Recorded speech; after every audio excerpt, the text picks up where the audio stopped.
What's going on, guys, and welcome to the Eradicate Football Podcast. I'm Jakey EU, joined by my co-host, Iconic EU. What's good, guys? Getting into a good week of football, or good week and a half of football, since we're doing both of Matchday 5 and 6 fixtures, because obviously it was not a double game week in sense of fantasy team, but it was a double game week. Yeah, don't worry, guys. It's not going to be a double. It's not going to be a double long episode. We're going to keep things short and sweet for a lot of these games. And the way we'll do it is we'll do match day 5's fixtures, and then follow it on with their match week 6 instead of going like chopping and changing. So we'll just keep it consistent. So we shall get into it. Let's do it. So getting into the first game then is Crystal Palace Brentford, which was played on Tuesday, the 30th of August. So this was a lucky result for Brentford in the end, an 88th minute equaliser. Got them a point at Palace, which is not an easy thing to do. Crystal Palace look a very good outfit this season. You had Wilfried Zaha back on the score sheet again with an absolute screamer from the edge of the box. Not too much to say on this one. It's like I say, it's a good point for Brentford in the grand scheme of things, getting a point right at the end. Just looking at the stats, because this was a game I wasn't able to see. Crystal Palace, it was quite an even game, to be honest. There wasn't too much in terms of goal mouth action at either end. You had more shots from Crystal Palace and more on target, but obviously no cutting edge on the day. Yeah, I think it's safe to say that Palace have certainly blew off the dust from their first fixture against the game week 1, and you know they've gotten some good results. While they'll not be happy with a draw because they'll see it as 2 points lost. They've not lost since that Arsenal game, I believe. I think you're right, yeah. So it's certainly a more favourable result for Brentford than it is Palace, but they've not lost. Neither team have lost all three.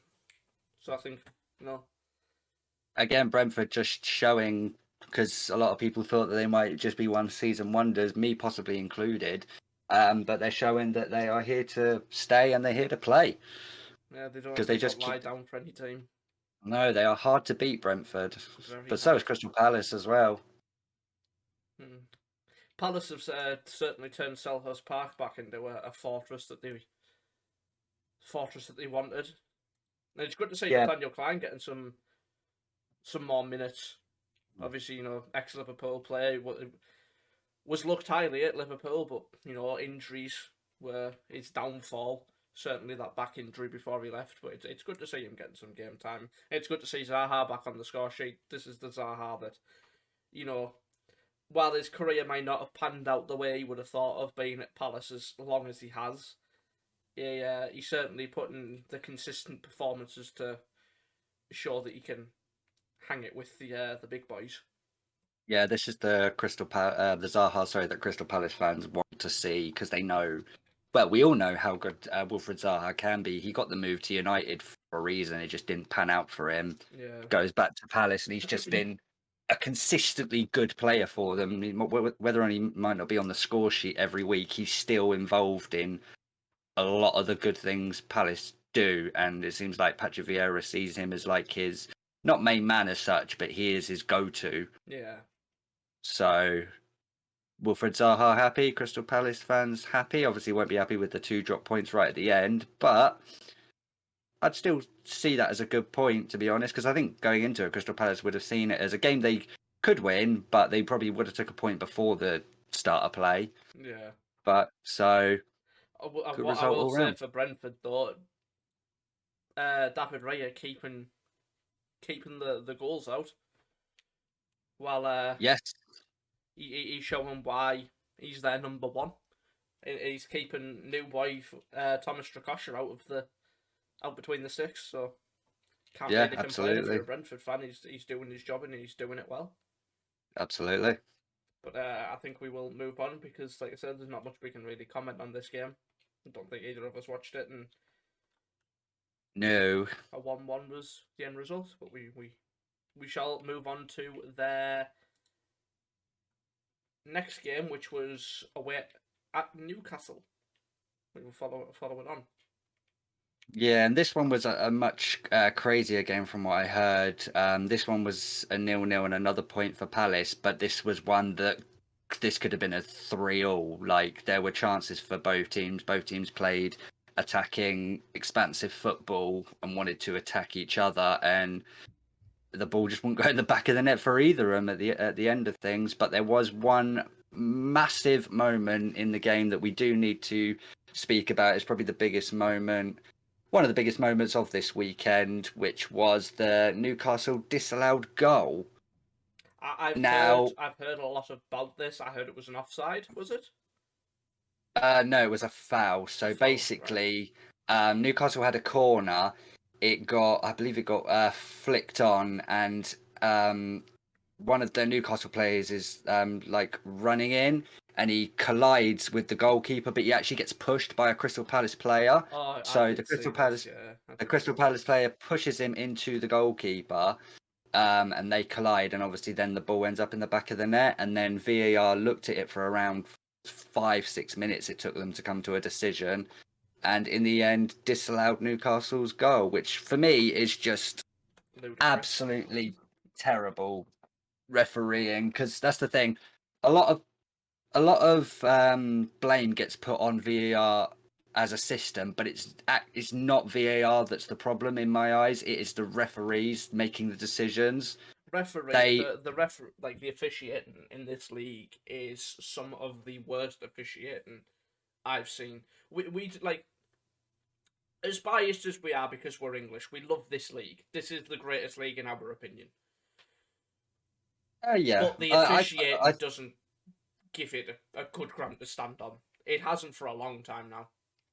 For me, it's not even a case of the officiating's bad. Even though it is bad, it's more the consistency. There is just absolutely no consistency. At the start of the season, they came out with a bunch of new rules, like they were going to try and let the games flow, and they weren't going to pick up on these niggly fouls and stuff, and VAR wasn't going to get involved as much.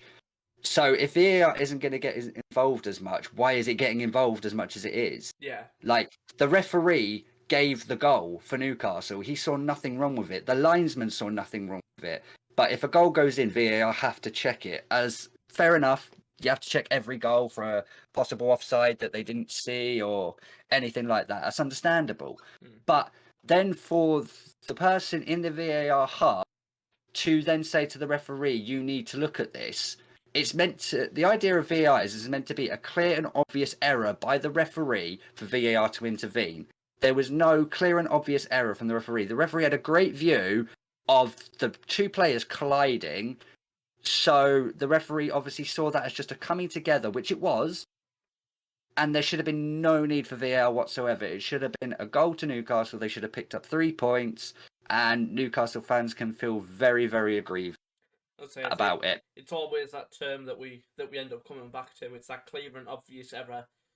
And it's ridiculous how many times we have to bring that up, because at the end of the day, it wasn't a clear and obvious error.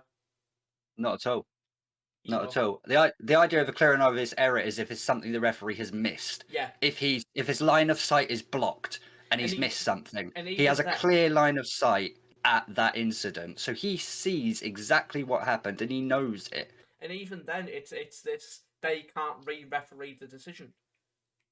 You know, this video assistant referee is only there for clear and obvious errors. However, can't re-referee the decision. And we've seen that last season when Harry Kane had a blatant red card not given. And they couldn't re-referee that decision because apparently there was no clear and obvious error for the referee to give it as yellow because he had clear line of sight. Well, I can tell you guys right now that if you haven't actually seen the highlights from this weekend's Premier League fixtures, this is not the only VAR incident we're going to talk upon. There is actually 4 of them altogether just in a weekend, and that is just ludicrous to think about. And all 4 of them are just ridiculous. Yeah. But we'll move on anyway. Yeah. We'll get to them. We will we'll call it there. But a point apiece. Both teams can probably feel it as 2 points lost, more so on Newcastle side with this VAR decision given against them. Definitely. But we will move on. And we go into the second fixture on the Tuesday. Fulham Brighton, a very, very good result for Fulham against a very, very difficult Brighton. Mitrovic on the score sheet once again. Yeah, he's been that, he's finally showing that form that he needs to show to keep them up. That form that he never showed for Newcastle. Yeah.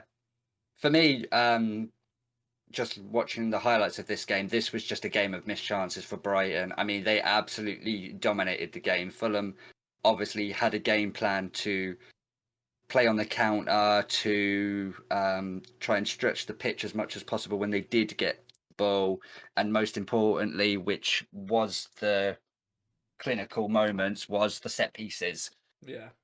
And that's exactly where Fulham are going to thrive this season, because they have a lot of tall players in their team. They have a lot of aerial ability, and one of those players is Alexander Mitrovic. Oh, 100%, yeah. It was always going to be such a, what's the word? A strong point for Fulham, having such a target man. Absolutely. In Mitrovic, crosses, corners, set pieces, any form of set piece where he can get his head to a ball is going to be a strength. He's a big, tall, stocky, strong player. He's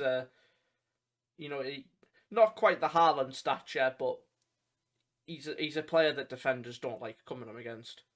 Mitrovic is one of those strikers that centre-backs don't like coming up against. You've been in a game against Alexander Mitrovic. He doesn't make it easy on you, no matter who he's playing. You saw that in the Arsenal game. He was running those defenders down. He was making it tough for them, sticking his body in. He was getting aggressive on the line of what a referee would call a foul, or just being strong and aggressive. He's one of those players as a centre back, you don't really want to play against every week. That's for sure. Yeah, but, definitely. But Brighton, as I say, they dominated the game. They just did not put their chances away. It was one of those games where, even though how good Brighton have looked this season, and they have looked fantastic, it was just one of those where they just didn't put their chances away, and Fulham did, really. Yeah. I think we always come back to this with Brighton. It's always missed opportunities. And, how long do they have to keep missing opportunities to bring on the new signing that they made? I know he did play this game, he did come on, he did feature.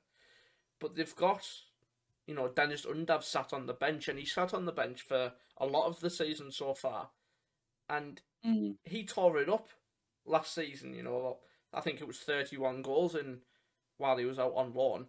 Play him. Yeah, what's the worst that can happen? If he blanks, he blanks. But he's obviously going to be more of a goal threat than Leonardo Trossard, who I do rate, but he's not a striker. I do find in the Premier League, though, and a lot of football fans will tell you this, especially English football fans, that midweek fixtures are always the time, and not exactly say an upset, but if something you don't expect to happen, it's usually a midweek fixture, because it's one of those where you're coming off a midweek game, you've only got one day to prepare if you're playing on the Tuesday, pot two maybe at a push, and these results can happen. Yeah. I don't think Brighton will feel obviously they'll feel upset that they lost the game, of course they will, but I don't see any worries at Brighton whatsoever. And the same with Fulham. It's 3 fantastic points for Fulham. And just like Brentford, they're showing why they deserve to be in the Premier League. A lot of people had their doubts with Fulham coming into the Premier, even though they absolutely tore up the Championship. It was a case of, can they do it in the Prem? Can Alexander Mitrovic score in the Prem? And he's absolutely flying. It doesn't look like stopping at the minute. So it's great news for Fulham fans.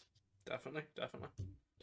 But we'll move on to the game on I believe it was a 3 o'clock kickoff on the Saturday. Oh no, I believe it was it's... the Tottenham. It was the first game. Yeah, it was the early one, wasn't it? Yeah, where Mitrovic scored again, but Yes, he did. Tottenham just showed that bit more cutting edge. Harry Kane getting his name on the score sheet again, looking to break Alan Shearer's record for most goals in the Premier League. Yeah, which he most likely will do unless he gets a really leaves bad injury. or offense he goes abroad. But yeah, I can see him breaking. But again, this was very much one-way traffic for a lot of the game, and Mitrovic scoring the consolation goal come the 83rd minute. Yeah, a couple of things I do want to point out. One, I think Richarlison is actually going to be a very good signing for Tottenham. It just seems like he has that edge about him now that he didn't have at Everton. He seems to be thriving around very good players now, like Harry Kane and Son. And it's actually crazy how quick Harry Kane and Richarlison have seem to have formed a little partnership. Obviously, everyone knows about the Kane-Son partnership. Never go away. They're always a threat.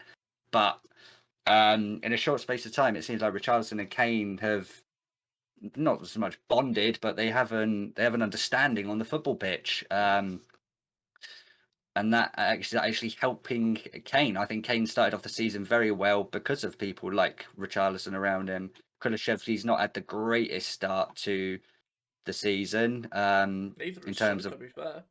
No, Son's been quiet. He's been quiet, yeah, for sure.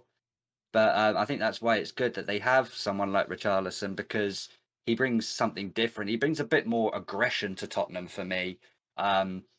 Last season, there were times where Tottenham seemed easy to play against. They didn't get mixy, if that makes sense. But Richarlison's one of those players that, like an Alexander Mitrovic, he'll get on the edge of the line in terms of tackles. He'll make it mixy. You've been in a game against Richarlison.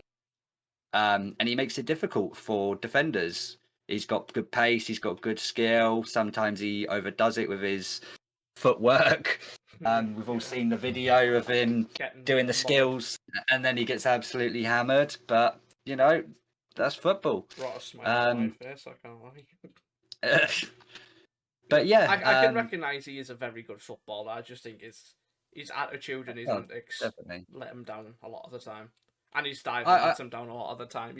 If he's as talented as he is, as we can see it as well, he's got no need to throw himself to the floor as much as he does. Genuinely, I think if anything, though, if there's one manager that's going to cut that out of him and make him realise, it is Conte. Yeah. He is one of those managers that won't stand for that. And Richarlison knows if he wants to play, he's going to have to do it the Conte way. And that's why I think Tottenham are a threat this season, even though they haven't been fantastic at the start of the season. Obviously, they were very poor against Chelsea and get the point. And they've had some very favourable fixtures to start. They've still beaten the teams that they are expected to beat. Sometimes, as a good team, it's the hard games you win, and it's the games that you're expected to win you don't, and you drop points, and that can cost you, say, top 4. And it's also the fact that they've got Champions League now as well to comprehend with. That's going to be their biggest question mark with their fixtures, because everyone knows that it's going to be thick and fast now from now until January at the end of the World Cup, and that's when it will calm down a little bit. But I mean, Tottenham are going to need their whole squad: your Richarlisons, your Kulusevskis, your Højbjergs, your Sessegnons, your Bissoumas, your Perisic's. Going to need all of them. But as I say, it was a good result for Tottenham. It was an unfortunate one for Fulham, but it's not a game that they're expected to win away at Story behind their loud home crowd. But again, the one positive for me, if I am a Fulham fan, is Mitrovic is still back on the score sheet. He's still scoring goals for them. Yeah, definitely. That's going to be one thing that they were They were relying on a lot of. They were going to be relying on that big man.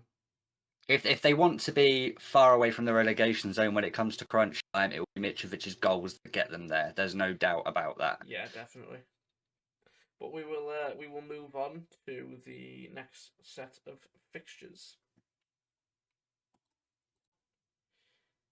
And on to arguably the biggest upset on Tuesday. Southampton 2, Chelsea 1. Yes. This was a massive upset. Yes, and since this since this podcast is coming out after everyone knows the news, but obviously everyone knows now that Thomas Tuchel has been sacked by Chelsea. Yeah. And I believe this was the start of it for me. I think the start of it was Leeds, and I think this has just kind of exacerbated the issues. It's but what I will say though is Chelsea actually started this game really well. They started really quick. They obviously took the lead in the 23rd minute through Raheem Sterling, who has been one of their best performers this season in a Chelsea shirt. And they actually had an opportunity to go 2-0 up a couple of minutes later, which for me would have not sealed the game, but it would have made it very, very difficult. Yeah. But the chance wasn't taken, and then they go up the other end a few minutes later. The new signing Romeo Lavia hits a thunder rocket from the edge of the box that was too strong for Mendy to keep out. What a strike that was. It was a very good strike. It wasn't the most cleanest strike and it wasn't the most accurate, but it was just the power he put behind it. Yeah. And he kept it low, which is always tough for a keeper to save. For me, I've always thought if a shot's up high, a keeper is more likely to save it unless it's right in the top bins. But low shots, not like on the ground, but just lowish where it makes it difficult for the keeper, are always tough to save, especially with the power that you put behind it. And that gave Southampton so much confidence after that. The game swung on its head, even though Chelsea dominated the ball. When Southampton did get the ball, though, they looked the most clinical. Chelsea were trying to play, for me, a formation that just wasn't working. They were trying to play a 4-back, and they were struggling with it. There was too much space for players like Adam Armstrong. Che Adams was giving both centre-backs, Koulibaly and Thiago Silva, a right tough evening. And that's where the second goal came from. It was good work from Southampton. It was quite a high press, to be honest.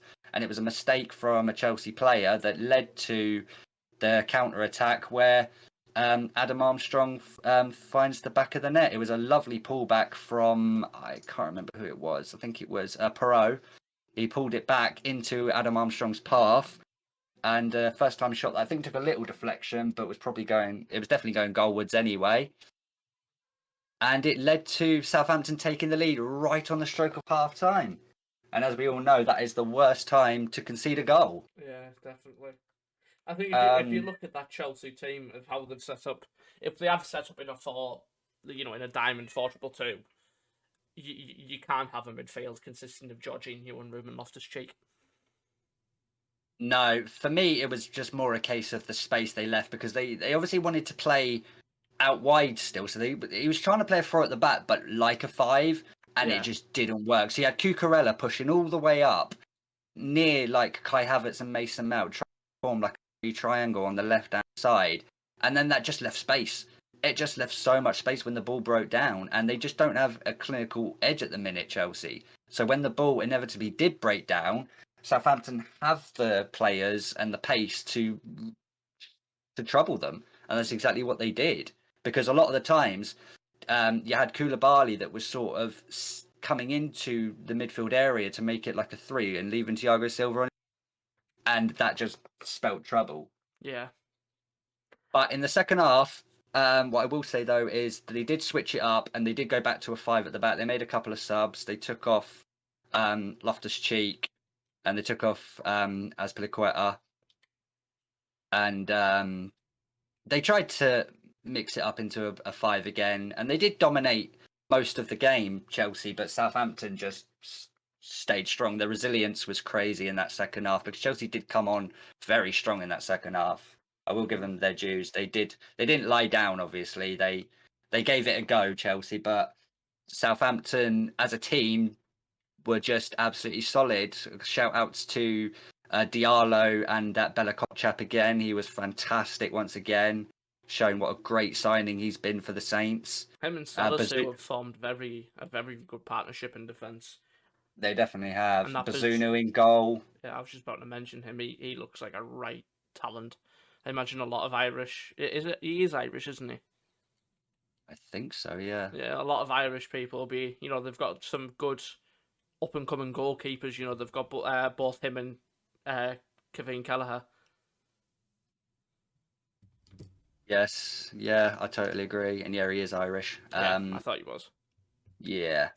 Huh? But as I say, it was a great result for Southampton, and for me, it was the start of the end of the Thomas Tuchel reign. Yeah. But we'll move on to Southampton's matchday 6 game against Wolves. Quite the stark difference of how they played against Chelsea. They drop points to Wolves, as you say. Conceding before the break is never a good time to concede, and it's exactly what happened. It was the role reversed. Yeah, and just looking at the highlights of this game, it was one of those where this was just coming. Wolves were they weren't dominating the game as such, but they were creating a lot more chances, and they just needed that one cutting edge, and that's what they got in Podence right before half time. For me, Southampton, they just didn't come out of the blocks in this one. It's not like they really struggled. They had a couple of chances here and there, but for me, this was just one of those that was always going one way once Wolves took the lead. Is what happened to their big new number 9? I think apparently he went off injured quite early on.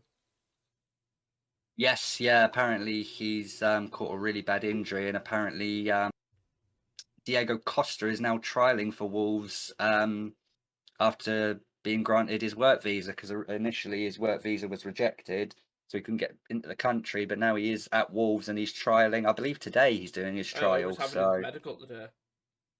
Yeah, his medical and his trial, because I know they was being trialed as well. That Kala Jizik has it's an ACL injury, which is never a bad one. Yeah, it's never a good one. That.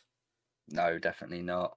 Definitely not. So Wolves will have to be doing some rethinking, because obviously he was probably a big part of their plans going forward. Yeah, 100%.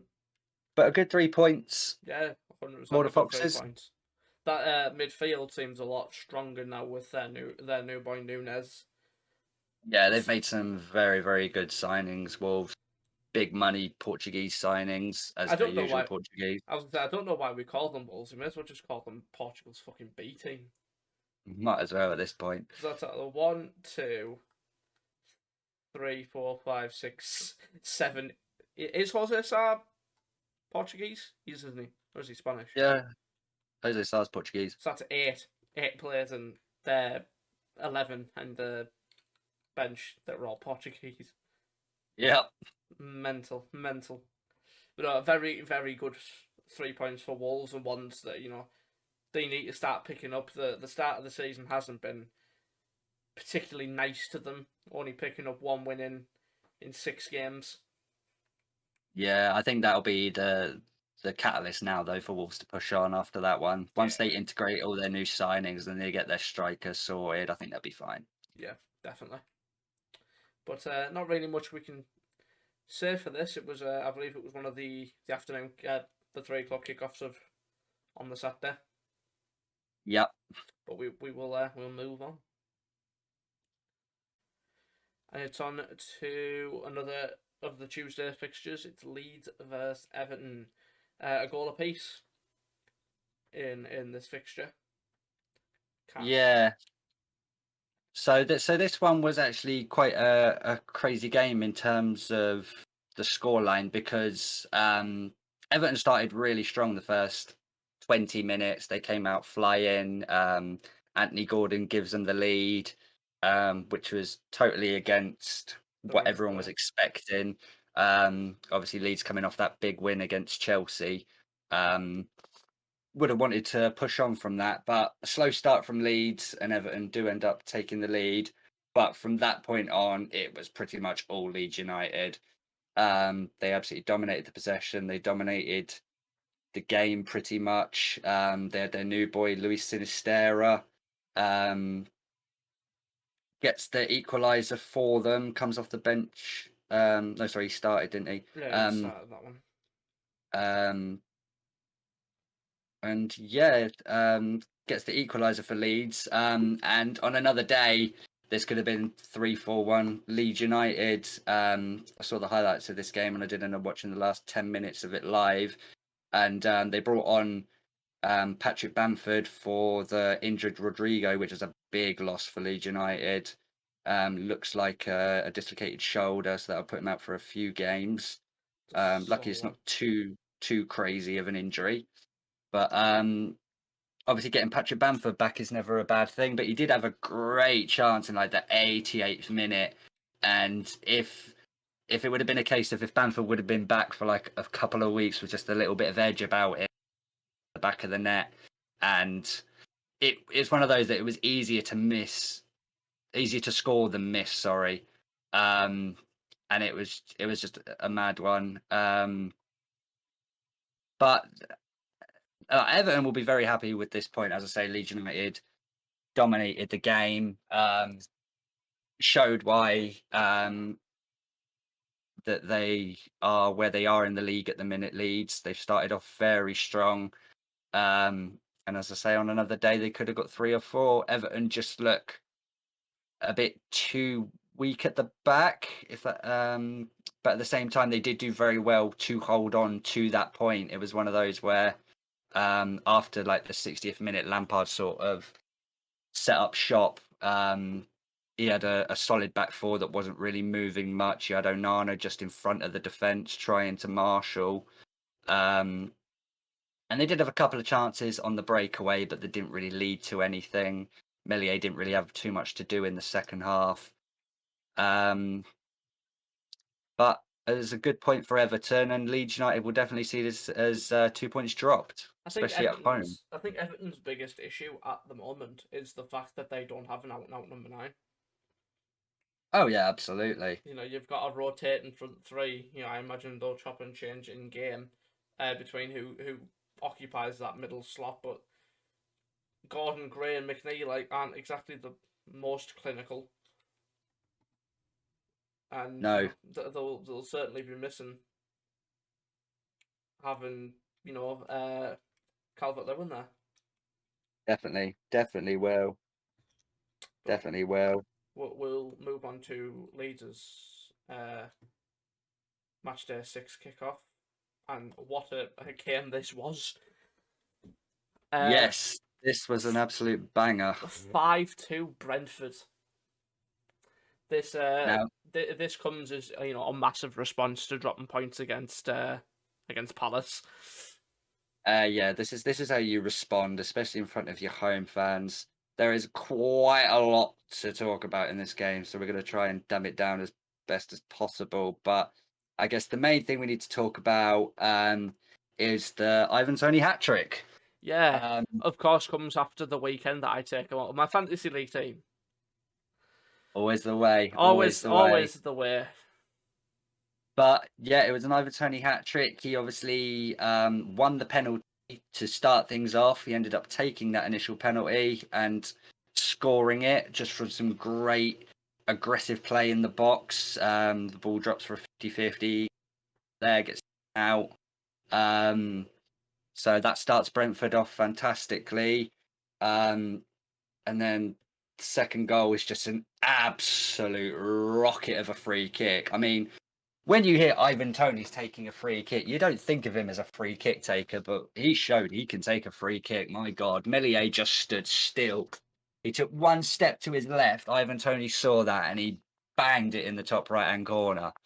And that's exactly how you take a free kick. The keeper was just rooted. Absolutely nowhere to go. I remember watching is it Ben Foster, ex-Watford goalkeeper? He was saying the worst thing you can do is stand still for when you see one going in top corner. The worst thing you can do is stand still, because most people feel like Meslier just hasn't tried. Oh yeah, it is, but at the same time, I think he was expecting him over the, so that's why he took to the left, and he just got wrong-footed. But Yeah. I mean, it's right in the top corner as well, so even if he stepped right, I don't think he's getting anywhere near that. Yeah. And then moving on to his final goal, his hat-trick goal. It was fantastic. Anticipation from Ivan Toney. It was a long ball that the keeper came out and he had to get there before the Brentford player. I believe it was Lewis Potter. So the keeper had to come out, or Lewis Potter would have been in one-on-one. Balls to Ivan Toney, and it's just composure from this. He's got so much. He's on like the 30-yard line. He's got a keeper and a defender around him. Beats the defender. The keeper's trying to back off and close him down at the same time. And he's just got the absolute composure with two Leeds players running onto the line, knowing what Tony wants to do. And he just dinks it from the edge of the 18-yard box right into the bottom, where there is no only place he could have literally composure from Ivan Toney. And for me, obviously everyone talks about the perfect hat-trick being left foot, right foot and a header, but for me this was just a fantastic hat-trick. Like, it's got a bit of everything. It's got the anticipation to win the penalty and the composure to put it away. It's got the rocket of a free kick, and then, as I say, the composure of when the ball breaks to him to finish his hat-trick was just superb. I imagine most people agree with me. There's no one doubts Ivan Toney. He is a phenomenal striker and always has been. Oh, I agree. He's not going to be your striker that scores 25, 30 goals a season, because that's just the team he's in. But he's probably the reason that Brentford score more goals than most teams expect them to, and he's the reason that he's the reason they're still in this league.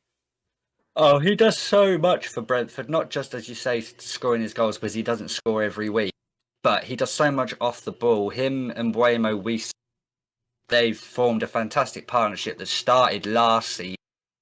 And they brought in this Lewis Potter, who looks like a very good young talent who just wants to run, work hard. And Ivan Toney does so much off the ball that people don't see. Like, for example, the assist he got against Man United. He runs the channels. He's strong. He's quick. He can pick a pass. He can finish. I mean, for me, he has to be really looked at now for a spot in that England going to Qatar, because he brings something that no other striker does. For me, he's just aggressive. He's not the most technically ability player. He's not the best finisher, but he just brings that something that, as we keep saying, makes it horrible for defenders to play against. You've been in a game against Ivan Toney, no matter who he plays, no matter where he plays, no matter what the weather's like. Do you know what I mean? Nothing phases. However, he's just a born talent. Yeah, he is an incredible striker. And again, Brentford turned their stadium into a fortress, which is what they've been needing, what you need to do in this league. You don't expect to pick many points up away from home. That's why you've got to rely on winning your home games. Absolutely. I will say, though, that brings us on to the next bad VAR moment of the weekend, which is moment number 2 that we're going to speak about, which is the Leeds United penalty that was never given. Now, this is an absolute mad one again. I mean, I'll walk you through it if you haven't seen it, guys. But so you've got, I think it was Sinistera, or one of the Leeds players anyway, is basically running into the box, and his shirt's already being pulled before he gets to the box. Then when he gets into the box, he basically just gets taken out, and you can clearly see that he gets tripped as he gets basically onto the line, and everyone knows if you're at the line, it's and obviously once again we go to the beautiful VAR, and they look at it, and they look at it again for 3-4 minutes. It takes them to come to a decision, and they somehow decide that there's no penalty to be awarded, which is just ludicrous. Again, VAR the big talking point in the game, where we should be talking more about Ivan Toney's hat-trick and Brentford's fantastic 5-2 win. But once again, VAR make it difficult for us to do that because of the controversy surrounding it. Because at this point, it's only 2-1 to Brentford. No, sorry, 3-1 to Brentford. If Leeds get this penalty, I think it was around the 60th minute. If they get this penalty, then it completely changes the game. Yeah. Because Ivan Toney's just completed his hat trick. If they get this penalty and it gets to 2, then the game can completely flip on his head. Because Leeds United then can possibly get back into it. But the fact that for me, again, it's not VAR. It is the people making the decisions. And right now, it comes down to.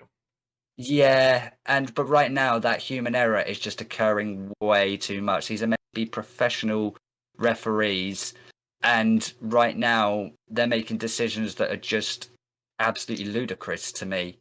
Yeah. But as I say, Leeds United didn't get given the penalty. They did end up getting one back and making it 3-2 in the 79th minute through Mark Rowe.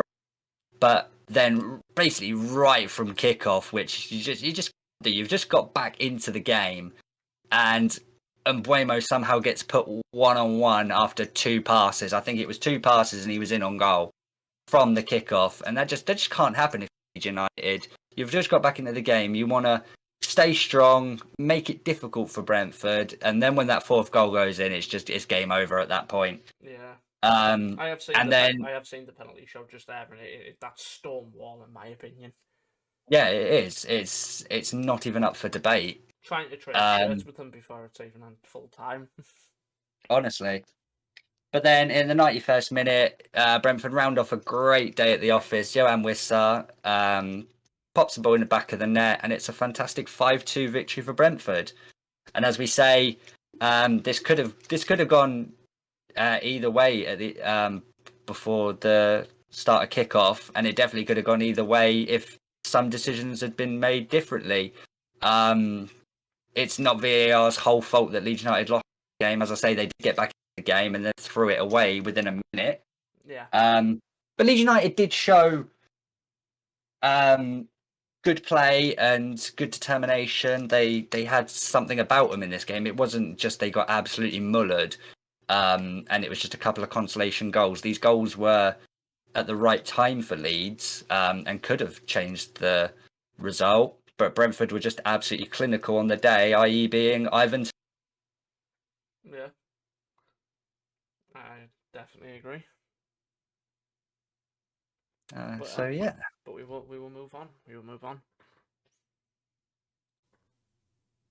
So moving on to the next fixture, which was Bournemouth's home game midweek on the Wednesday at home to Wolves. Now going into this game, obviously they've sacked Scott Parker. They've just received an 8-0 drubbing. No, sorry, was it 9-0? 9-0, yeah. Yeah, 9-0 from Liverpool.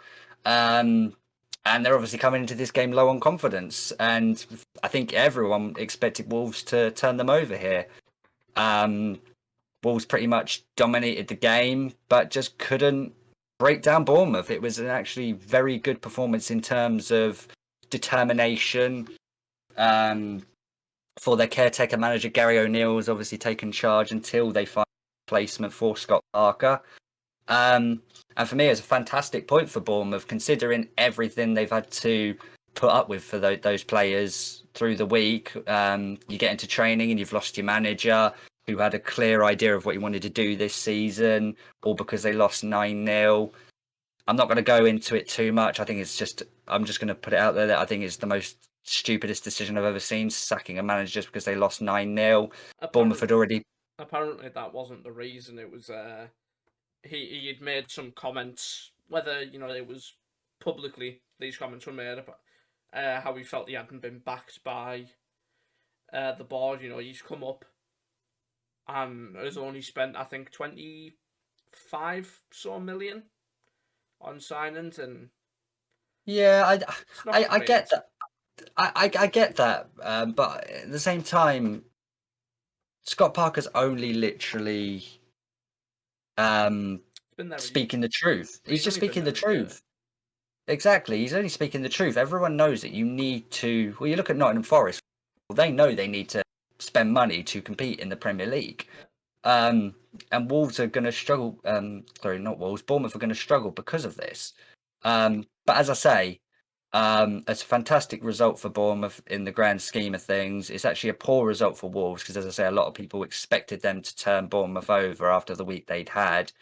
But that it's a good point for them in the grand scheme of things. Wolves are a tough team, and they create a lot of chances. And in this game, Bournemouth really made them struggle to create. And if Bournemouth can keep up these kind of results where they just battle hard and get something out of the game, then they could possibly still survive.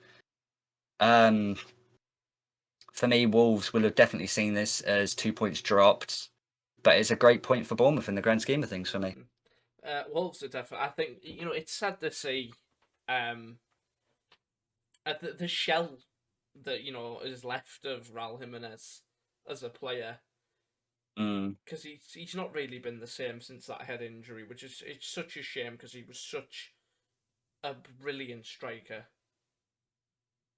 I agree, and it's a big loss for them because he was that one that would get them goals that they needed, and he's just not that anymore.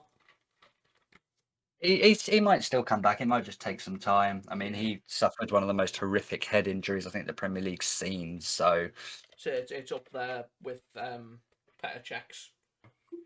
Yeah, when he started wearing the cap. 100%. But there's not much we can really continue on with this game. It's a very, very good point for Bournemouth, and Wolves will feel that they could have taken all three. Definitely.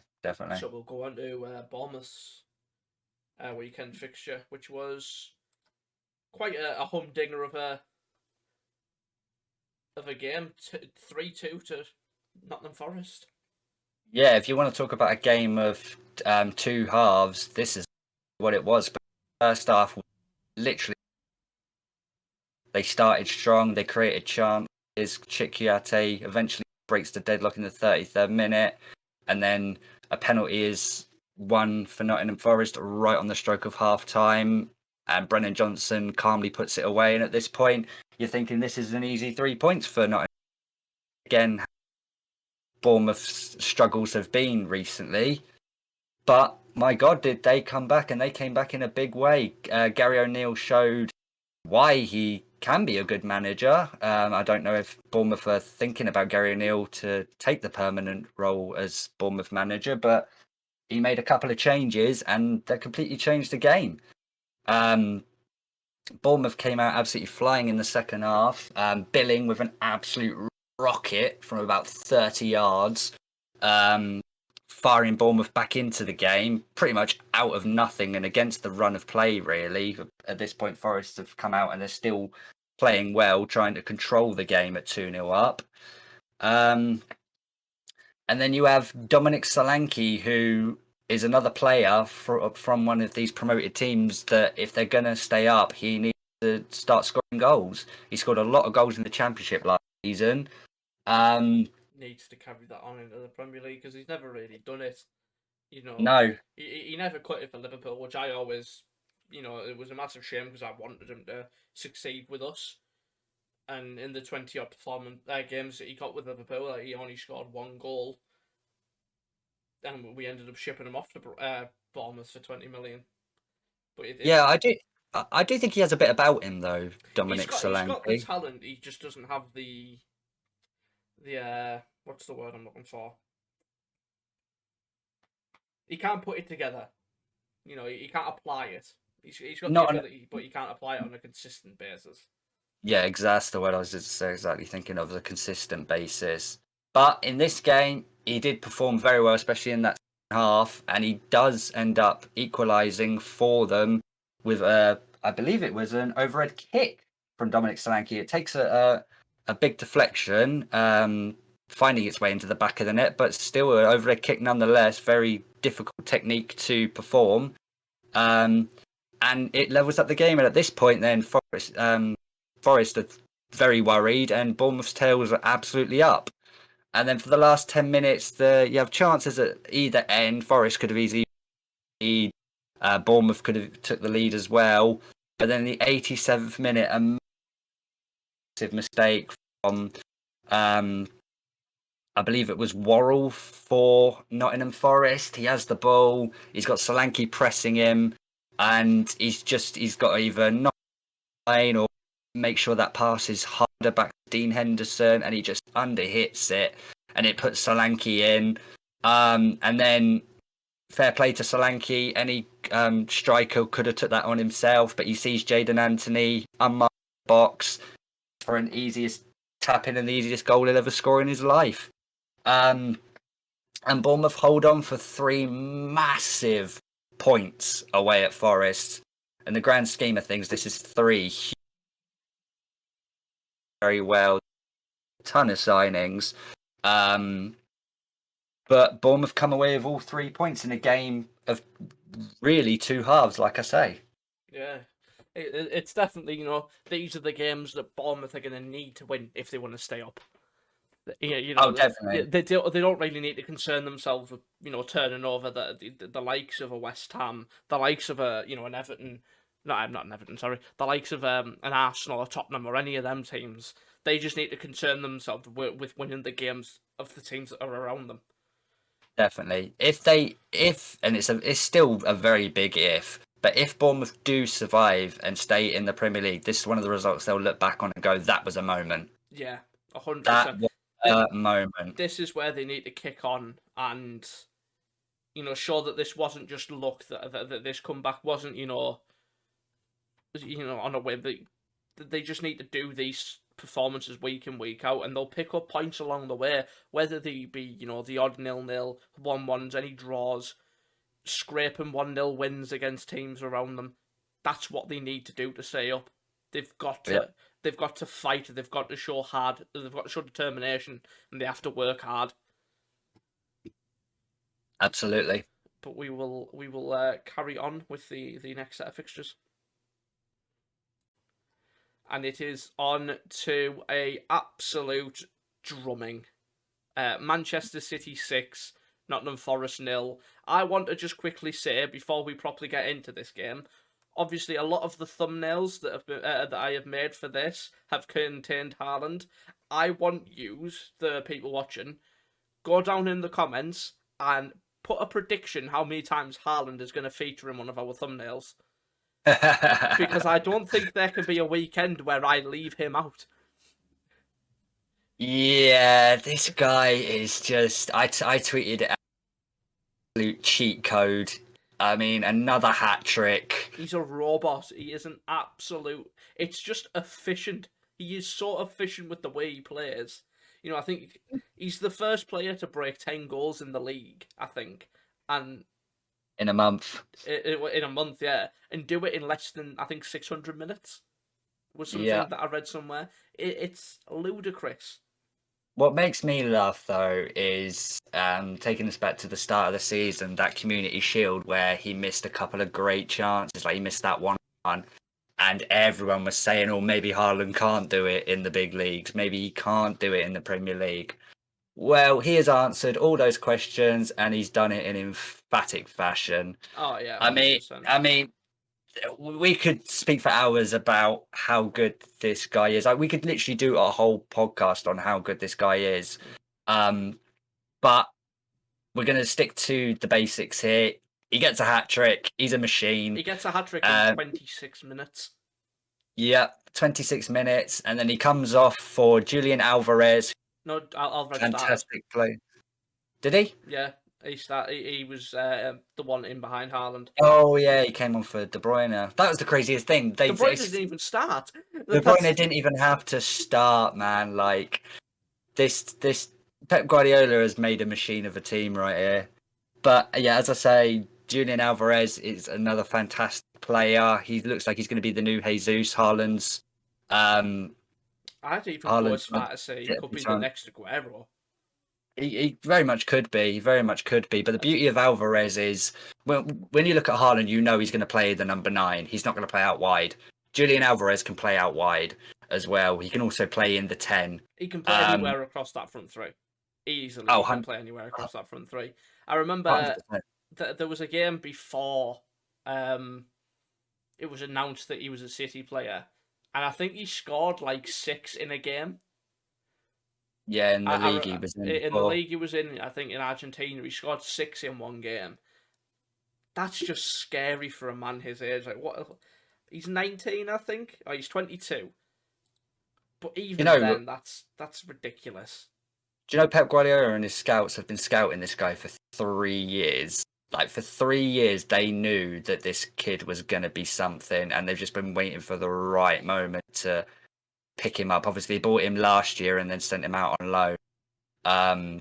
But this kid is something else, honestly. And when someone like Pep Guardiola, and you've got to give it to, even though City have the amount said though, you can have all the money in the world, you've still got to buy the right players, and City scouts just do it right. They get the right players at the right time for the right money. I mean, you look at the Haaland deal, they got him for a snatch. Yeah. I mean, they could easily sell him right now for 200 million, and someone would probably pay that for Haaland. Like, he's that good. The crazier fact is, he's 21. Oh, it's just... He's a robot, and like a Football Manager players will know this better than anyone. This man is awful to play against in real life and on the game. He terrorizes everyone. This reminds. Do you know what the... Go on. Go on. No, go on. I was just saying, this reminds me of the efficiency of when we had Luis Suarez. We had that partnership of Luis Suarez and Sturridge. Suarez that year scored from some unbelievable goals, and at the level he just kept scoring. And this is something else. We might not, people can say, it's tap-ins, it's this, it's that. It doesn't matter how the ball goes in the back of the net. If the ball goes into the back of the net, that's all that matters. He can score 60 tap-ins in a season, and he still scored 60 goals.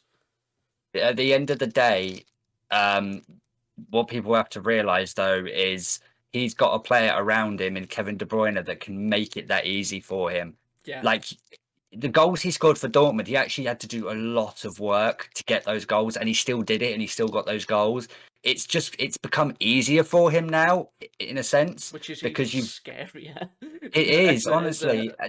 And do you know the scariest thing, though, is, and I think it's a bad thing for football fans because he's not going to be there. Obviously, Norway, he's Norwegian. He's not going to go to the World Cup, but he's going to get a month's rest as well. So you're going to have all these players coming back from the World Cup tired, and he's just going to come back in January when the Premier League restarts again, and he's going to be fresh as a daisy. He's not even I don't even think he's got out of second gear. Oh, I don't either, honestly. The lad's got so many. There's no ceiling for how good this kid could be. The craziest thing is he knows he can make that run to the back post and De Bruyne will find him. And it's not even the goals he scored as well. His hold-up play is some of the best I've seen in a long time. He brings players into play like... I questioned his hold-up play originally. I was one of them that questioned it because I thought his first touch was one that was lacking. And we've just seen him pretty much shut me up. Yeah, pretty much. He has shut everyone up. Right from that Community Shield where that video went viral where he missed a very easy chance. He's literally took that video and gone, all right, you wait, and this is exactly what's happened. I remember, but I always think, there's a chance that he could get an injury, but the man's just robotic. They'll just replace the part that's damaged. Yeah, probably. There's no if he'll stay fit because he'll just get, if he injures his leg, they'll just replace a leg, and he'll just carry on. He's just an alien. The last thing I will say on Erling Haaland and Man City is if you are playing fantasy football this year, if you don't have Haaland and you don't have him captained, you're a fool. It's that simple. This guy is just going to get you so many points this year. Even games where he might draw a blank, like the Bournemouth one, and he only had 5 touches. It's one of those games where they still won 4-0. He didn't have to touch the ball. Yeah. But he'll score goals when he wants to score goals. We'll try to keep this short and we'll move on to their weekend fixture against Aston Villa. An upset. Yes, the slip-up from City. And I will say, another bit of controversy is going to taint this game. I will, but not in a huge factor like the Newcastle or the Leeds ones that we've already spoke about. It's So still an appalling decision. it is an appalling decision, no doubt about it. And it's also obviously led to Coutinho putting the ball in the back of the net. But what I will say, though, is if you do watch it, you can see that the whistle's gone. The City players stop. They don't even try and stop the shot. And Edison make an attempt to try and save it. So even though it looks like it's a disallowed goal for Villa that shouldn't have been disallowed, I think even if they are allowed to carry on, the ball doesn't end up in the back of the net. Me personally. The thing is, they've got this big thing about offside. Let the phase of play finish. And this was a time they didn't let the phase of play finish. They just blew up straight away. Yeah, the linesman got a bit flag happy. It's one of them. There's got to be consistency. Because this will seem to Villa now that they'll be massively aggrieved with this. They've lost 3 points because of this. Because, you can say, it might not have gone in. A defender might have stopped it. It's an incredible finish from Coutinho. And I think, he's onside. It's not even like, if this goal goes in and it does go to VAR, it's given because he's on. And, they've not let that phase of play finish. They've just kind of blown up when it looks like he's... because he's not lost the ball, he's still in possession of the ball after taking on the man. And they blow up, and it's like, but why have you blown up? The phase of play is not finished. And if, for the people who say, City stopped playing, play to the whistle. And as much as the whistle went, he wasn't offside. You have to let that phase of play finish. No, I totally agree. And as you say, Villa fans will be aggrieved by it. But we'll get to the fixture itself. A fantastic point for Aston Villa still. 100%, yeah. Massive point. And a massive point for Gerrard. Yeah, absolutely. For me, Man City, there's not going to be a game where they don't dominate. Even when they drop points, they're still going to dominate the game. That's just how City play. They're set up to play a certain way. They've got all the great players in the world that can control the ball. But for me, there was just, which sounds stupid because they do have players like Haaland and De Bruyne, but there was just a little bit of lack of cutting edge about City on Saturday evening. But what I will say, though, is there was one huge moment. I think it was 5 minutes into the game. They'd started off really strong, Man City, and Kyle Walker gets played through. And all he has to do is just square it to Haaland, and it's a tap-in, and he decides to take the shot on himself. Now, there's been a few of that this season, and a lot of it has been with Foden. Yeah, see, for me, though, Foden is a player that has the ability, and for me, if you're a manager, you're allowing. Because there's a lot of chances that the ball ends up in the back of the net. But when it's Kyle Walker, it's still 0-0. It's early in the game. You want to start strong and put your stamp on the game. And you've got a player in the box, unmarked, who is just scoring goals for fun. That if you put the ball in his foot, it's in the back of the net, and it's gonna put Villa on the back foot instantly. For Kyle Walker to shoot there is just ridiculous for me. Yeah. And Guardiola probably told him about that. And it wouldn't surprise me if Haaland did as well, because... Well, we'll know if there's been words, because he'll get dropped next game. Well, there is that. Keep an eye on that. But, yeah, so, as we say, it was drop points for City, but in the grand scheme of things, I don't think they'll be too worried about it. Pep Guardiola came out and said it was one of those days where there just wasn't enough cutting edge on the day, which can happen. No team dominates an entire season. That's clear. Liverpool nearly did. Arsenal went unbeaten, but didn't go invincible. They went unbeaten. That is invincible.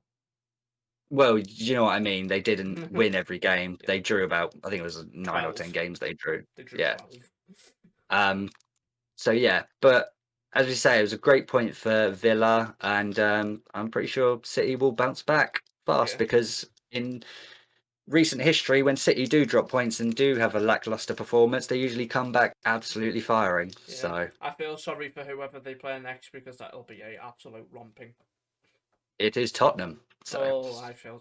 To be fair, Tottenham seem to be a bulky team for City of late.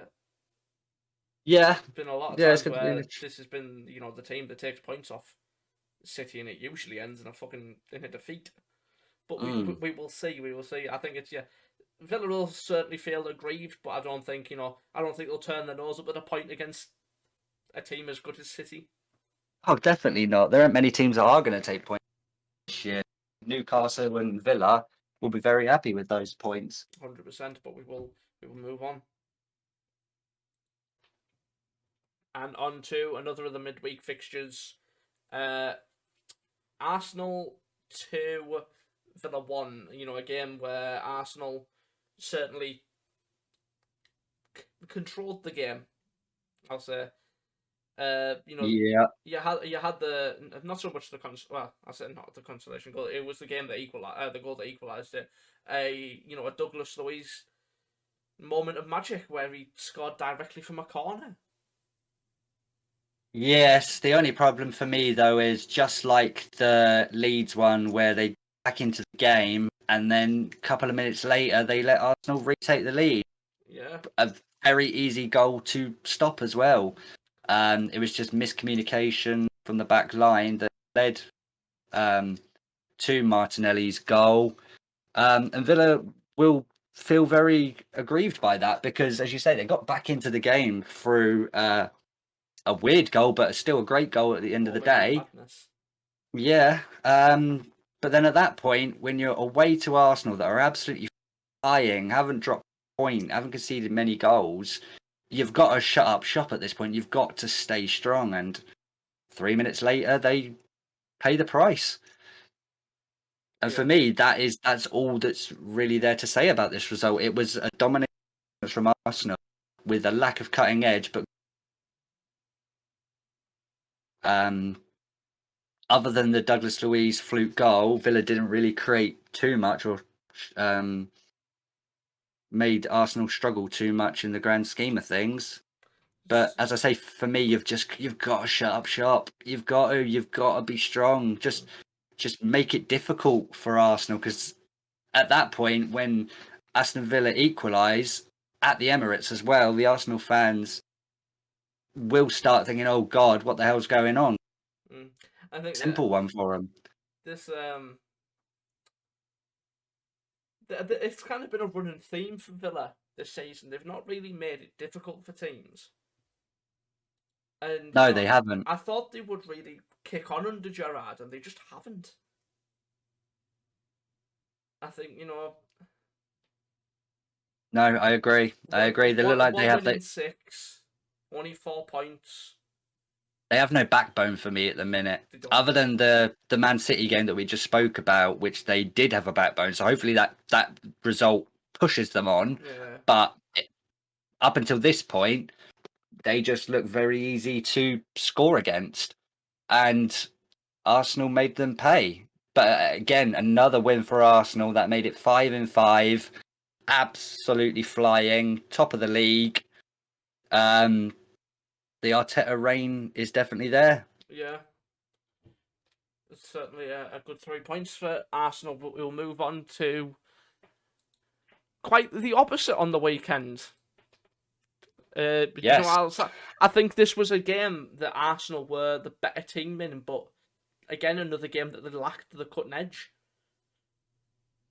That you had the goal disallowed early on, which, say what you want, I think it's a foul, but it's certainly soft.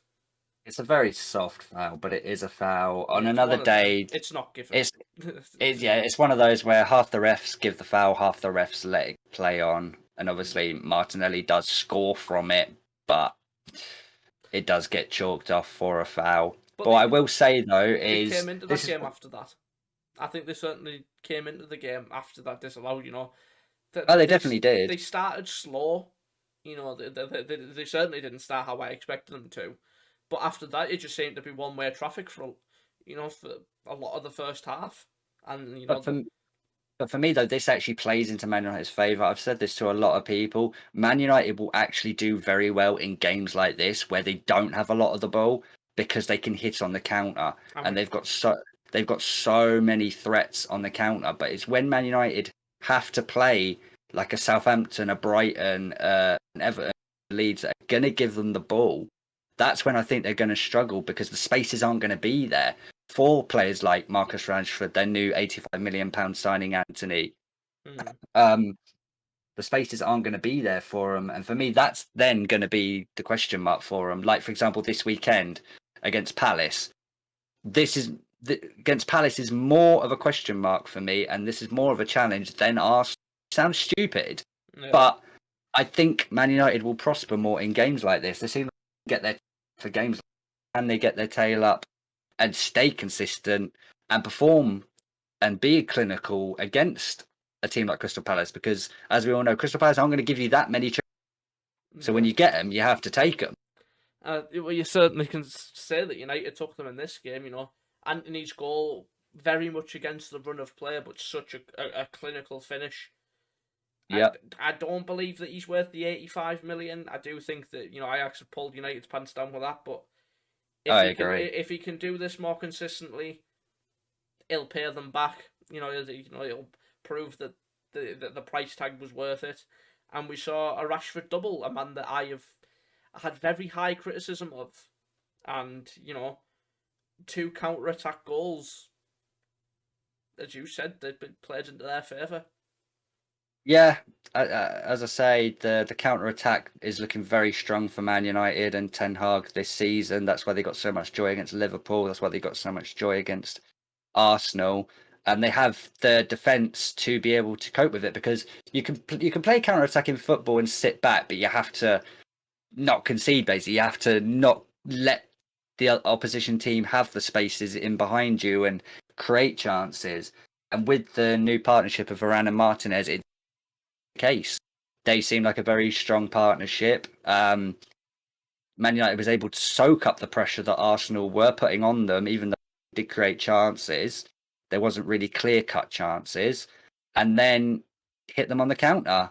Yeah. And then obviously the last 20 minutes when Rashford does put them 2-1 up, Arteta, rightly so, throws the basket at them. He brings on Nketiah to double up with Jesus and goes for broke, and it obviously leads to the 3rd goal. But on another day, this could have easily been an Arsenal win at United. So I think for me, the Ten Hag's done well considering where Man United started in the Premier League.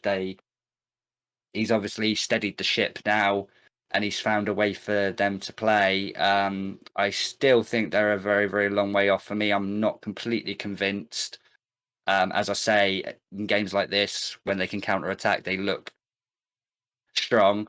But in games like Crystal Palace at the weekend, that is the biggest test for me. Don't get me wrong. If they come out 3-0 winners, dominate the game, create chances, and blow Palace away, I'll eat my words.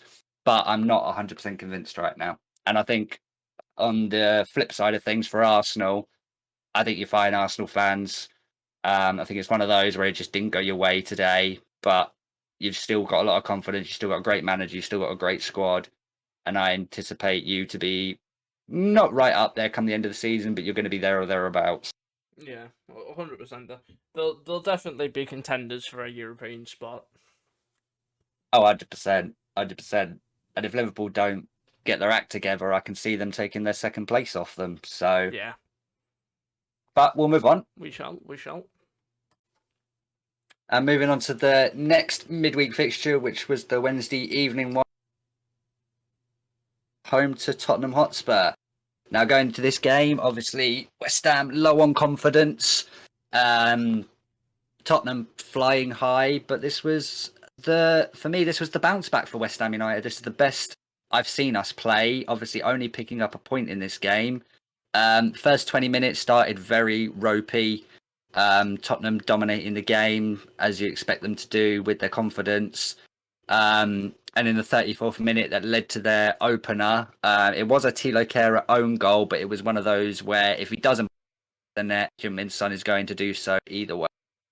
So you can look at it as a bad. Obviously, an own goal was never good for any player, but us as West Ham fans, we don't blame Kehrer whatsoever. As I say, if he's not there putting it in, Heung-min Son's going to do so. So we'll just keep a goal from Heung-min Son. Why not? Yeah. But then in the second half, is exactly where it all changed for West Ham. Came out with a lot more spark about us.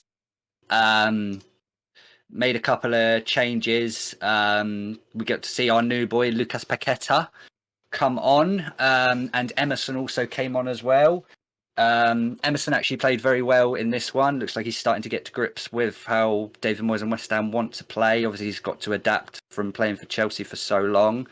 But Lucas Paqueta came on and he looked like he's going to be a very, very good signing for us. He came on and he tried to control the game as best as you can against a Tottenham Hotspur. He looked very composed on the ball, had a bit about him. He looked quite aggressive as well. You can sometimes get these European players that have all the flair in the world, but when it comes to the nit and grit of the Premier League, he doesn't cut it. But for me, spot on. And that led to our equaliser. It was Lucas Paqueta picking up the ball, finding Mikel Antonio with some fantastic hold-up players. We all know what Mikel Antonio brings to the table. I think it's good for Mikel Antonio that Scamacca is actually not injured but ill, so wasn't even involved in the squad. But some fantastic hold-up play from Mikel Antonio that plays in Thomas Souček, a player who I've been very critical of from the start of the season, saying that maybe his time is up. But it was a fantastic finish and a fantastic equaliser. And then from that point on, it wasn't like we dominated the game towards the end of it, but we had the best chances. Tottenham really didn't perform that well in the second half. We were creating the better chances, and on another day we and personally should. I think Tottenham got very lucky. We had a couple of very, very good chances in the last 5 minutes. One from Jared Bowen, where if it was this time last season, he probably puts it in the back of the net, but he's sort of struggling for form at the minute. But I'm pretty sure Bowen will find his shooting boots again soon. But for me, it was the bounce back from West Ham. It was a fantastic performance against a Tottenham team that was flying. And the bounce back was there. Well, I just want to quickly comment on Thomas Souček, and it's one thing that I've somewhat noticed over the recent, coming like month or so. I don't think he can play as in a two-man midfield. I think he's too offensive to play in a two-man midfield. Well, I think the problem is with it is Declan Rice is getting more and more confidence. When that partnership was first made, it was always Declan Rice will sit, Souček will go forward, and Declan Rice was absolutely happy to do that. But now Declan Rice has sort of been challenged by a lot of people saying that, well, Declan Rice can't be the great player that everyone says he is. He does start contributing more on the other side of the pitch. So there's kind of a contrast right now between the two, who's going to go forward, and leave gaps because sometimes they don't communicate and they both go forward. Because Declan Rice wants to improve his game, which is absolutely fine to do. I mean, the guy, we all know what Declan Rice brings defensive-wise, and we would like to see him bring more offensive play to the game. But I think that also leaves Souček a bit exposed. I think Declan Rice is better when he's sitting deeper and Souček goes forward. But then, as I say, at the same West Ham fans want to see him going forward. It's just one thing that I've noticed. I certainly think he is a better going forward when he can contribute to that attack, because we've seen it in his first season where he was chipping in with the goals. Oh, definitely. I do think he's a much better player going forward. Definitely. But as I say, it was a good point for West Ham. Could have easily been all three. Tottenham, I think, will be very happy with their point, considering the balance of the game and the chances created. But as I say, it was the bounce back for West Ham. Oh, definitely. But we'll move on to the next result, where there was all sorts of controversy that I'm going to let you yes, analyse and pick apart. Okay, so coming from a Chelsea perspective to start with, there was a lot of aggrievement that Mikel Antonio should. Now, for that one. Now I'm going to start with the positive side of things for Chelsea. Obviously, they were 1-0 down, and we were playing quite well at the time. We were playing our counter-attacking football that we like to do against the big teams that like to control possession. But Chelsea made changes and brought on Ben Chilwell, who pretty much scores a goal out of nothing. And then obviously Kai Havertz gets his goal in the 88th minute, and that should have been all she wrote. But in terms of the result as a whole, obviously Chelsea fans will be very happy with the 3 points. I will touch on the red card for Mikel Antonio that he obviously didn't receive. That he obviously got booked, and a lot of Chelsea fans were saying he should have received a second booking for a headlock on Thiago Silva. Now, I've watched this back, and I would feel aggrieved if I was Chelsea.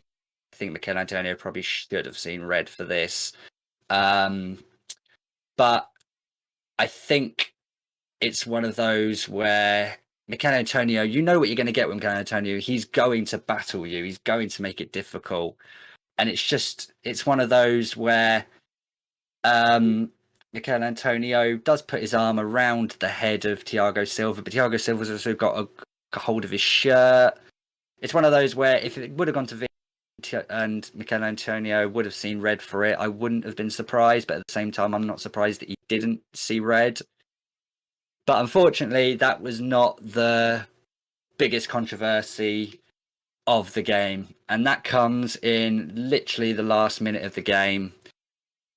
Now, as football fans, we've probably all seen this, and we've probably all got our own theory onto why this was disallowed. I personally have got absolutely no clue. I think, not even coming from a West Ham perspective, I think it is one of the worst decisions I have ever seen in the Premier League.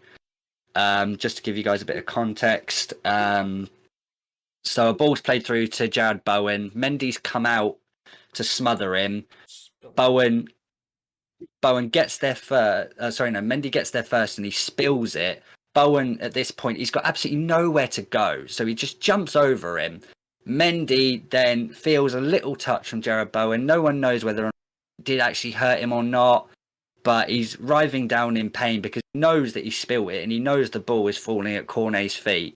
And I just want to point out, from this point on, Cornet does brilliantly. He's still got a lot to do. He's got 3 defenders around him still, 2 on the line and 1 up close with him. And he takes a fantastic touch, throws a dummy, makes the space for himself, and he fires it into the back of the net where there's not actually that much space to find the back of the net. So I just want to give props to Cornet for that.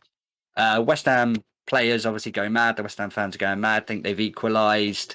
Mendy's still writhing round in pain. And it goes to VAR, as you do.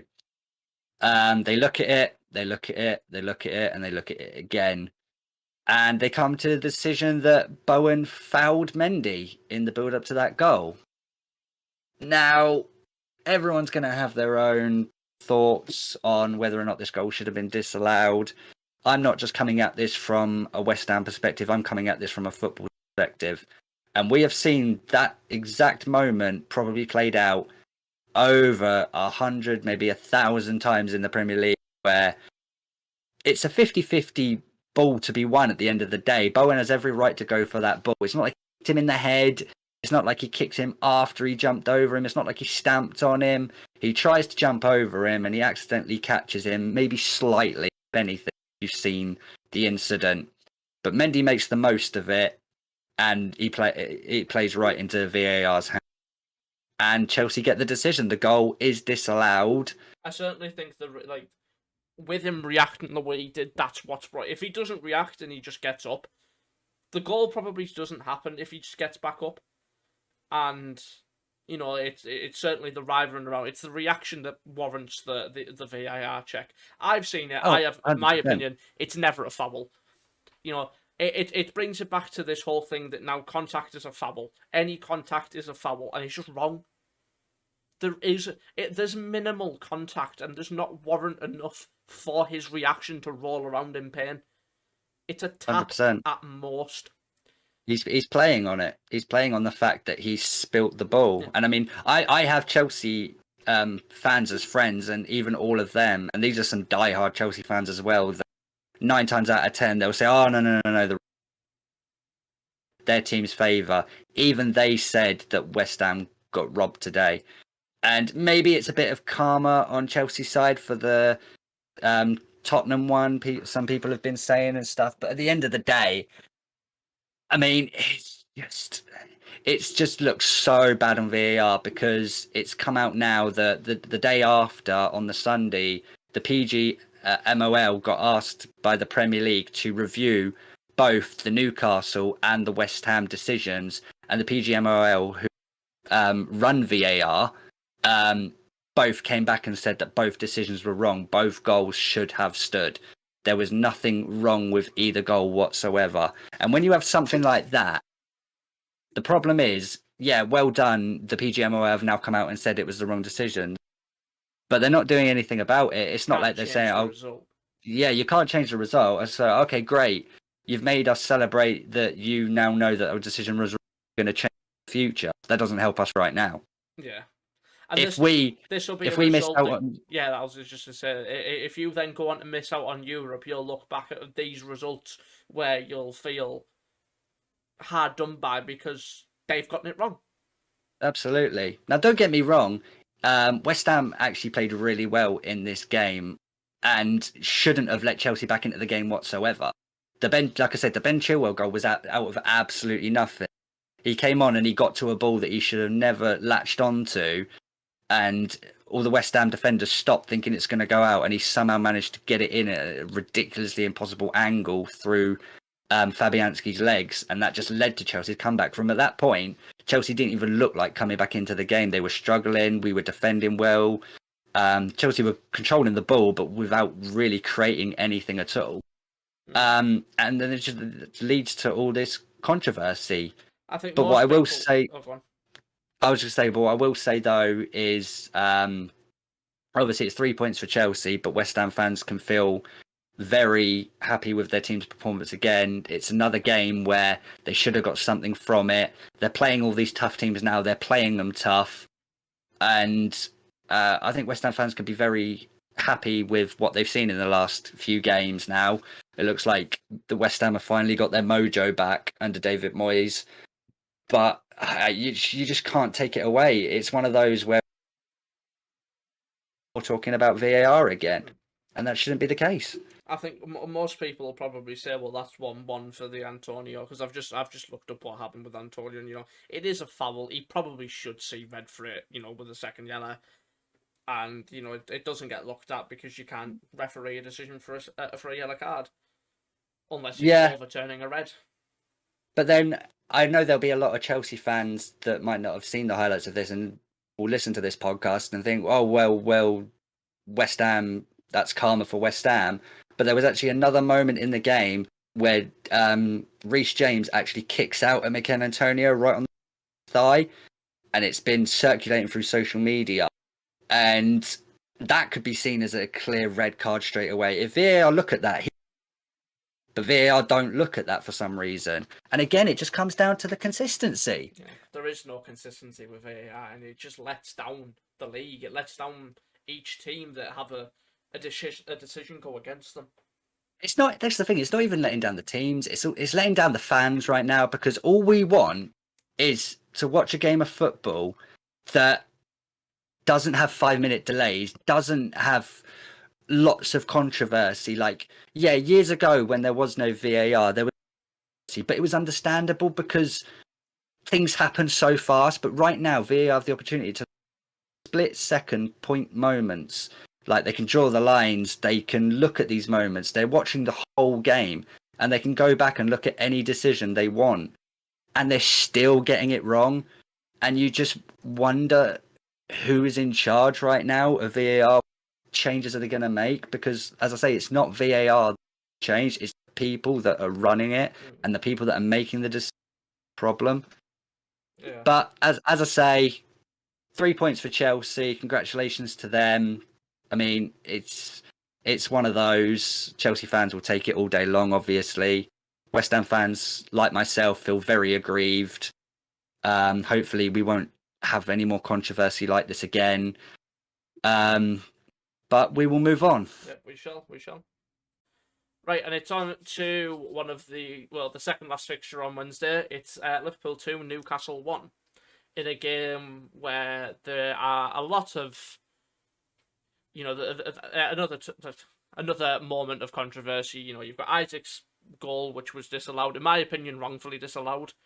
I think it comes down to, an inconsistency in, you saw the Rashford goal against Liverpool given because of benefit of the doubt to the attacker, and now you've seen the exact same situation for Newcastle where the benefit of the doubt hasn't been given to the attacker. And I think you've just got to have a level of consistency. Every referee now has to be on the same page, because we can't have these, these issues every week. And it's a brilliantly taken goal by Isaac. He gets the ball through, he takes it past one, and he slots a brilliant finish. And that would have probably buried the result. It would have knocked the wind out of Liverpool. But we know that didn't happen, and Fabio Carvalho in the 98th minute, which I will touch on, strikes a absolutely venomous thunderbolt past Pope. Now, Newcastle fans I've seen all over social media are fuming with this goal. Where's the extra 3 minutes come from? And, you are the victims of your own downfall. For the simple fact is, you've got Pope go down for nearly a minute and a half from a cross where Van Dijk goes up and he lands on his back and he's winded. So, there's an extra minute added on. And for the one time that I'll actually applaud Andre Mariner, I believe it was Mariner who refereed this game, he added the time on that Newcastle were wasting. And, Eddie Howe's come out and said, we played with no gamesmanship. We went into that game knowing that it was going to be tough. Liverpool coming off the back of a 9-0 victory, we're going to be firing, so we had to go out and frustrate them. And are now complaining because their tactics were their downfall. We've got to get to this point. I think I read somewhere in the second half, the ball was out of play for 18 minutes in just the second half alone, which is ridiculous. For situations like this, stop the clock if the ball goes out of play. Stop the clock if a player goes down. And say, like, Newcastle fans can say what they want. Their time wasting antics were the reason they've lost that game. They were the reason that the time was added back on at the end. And it changed the result because Newcastle played well. They came out firing.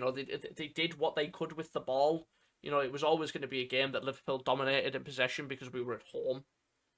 We did have a lot of chances, and their goals, did come against the runner player. It was a brilliant works goal for Isaac. Came from a crossfield pass that Trent scuffed. And, the goal really should be cut out before it even gets to that point. We don't. There's very composed finish as well. A lapse of concentration between Fabinho and Henderson allows such a talented striker all that space, and he absolutely blasts one into past Alisson. He's going to be such a player for them. He's a very, very talented player.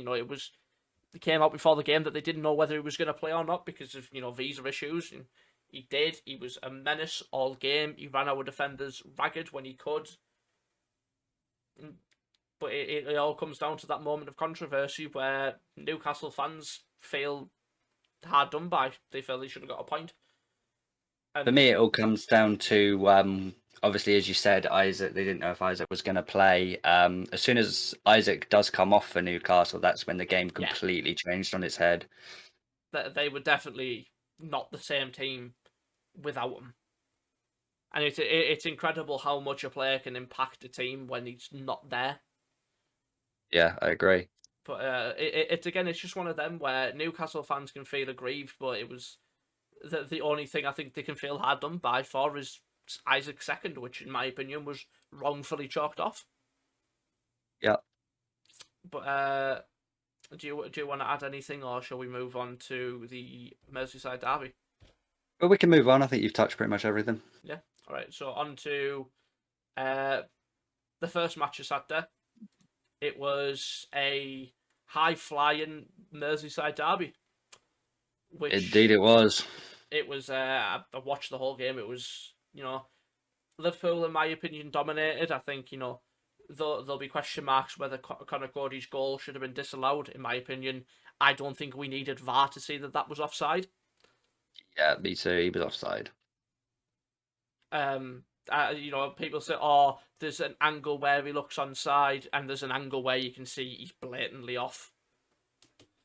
So it's just one of them where Everton fans can feel hard done by because they'll believe they had a goal wrongfully disallowed.